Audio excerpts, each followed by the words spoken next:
નમસ્કાર. આજના આ ખાસ અને ખૂબ જ મહત્વપૂર્ણ વિશ્લેષણમાં સૌનું સ્વાગત છે.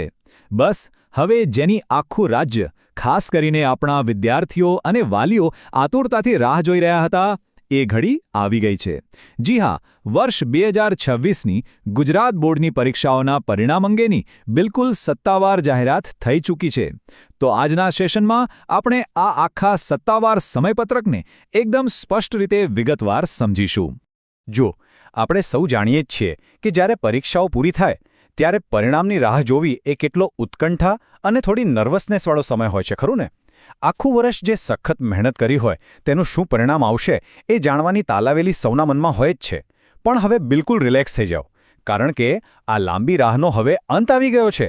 2026ના બોર્ડના પરિણામની સત્તાવાર તારીખો આવી ગઈ છે, જે મનની બધી જ અસ્વસ્થતા દૂર કરશે અને ભવિષ્યના આયોજન માટે એકદમ ક્લિયર પિક્ચર આપશે. તો ચાલો હવે આ વિગતોમાં થોડા ઊંડા ઉતરીએ. આ વર્ષના બે સૌથી મોટા શૈક્ષણિક માઇલસ્ટોન એટલે કે ધોરણ 10 અને ધોરણ 12ના પરિણામની તારીખો હવે આપણી સામે છે. અહીં એક નાનકડી પણ ખૂબ જ કામની સલાહ છે કે આ માહિતીનો અત્યારે જ એક ઝડપી સ્ક્રીનશોટ લઈ લેવો ખૂબ જ ફાયદાકારક રહેશે. આ રીતે આ સત્તાવાર સમયપત્રક હંમેશા ફોનમાં હાજર રહેશે અને ભવિષ્યમાં કોઈપણ પ્રકારની મૂંઝવણ નહીં થાય.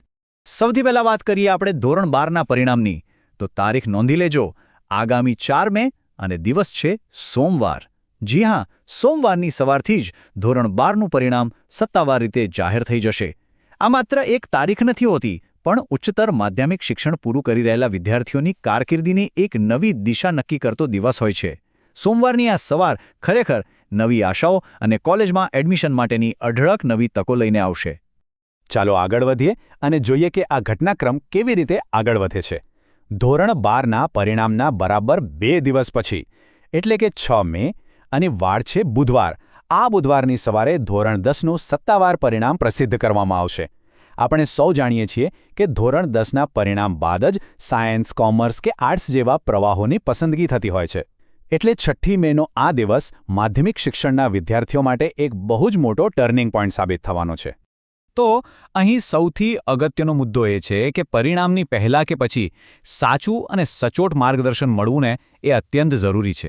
જો પરિણામ વિશે મનમાં કોઈ પણ મૂંઝવણ ચાલતી હોય અથવા આગળ કયો કોર્સ પસંદ કરવો તે અંગે થોડું કન્ફ્યુઝન હોય તો મેન્ટર દવે સર હંમેશા માર્ગદર્શન આપવા માટે હાજર જ છે.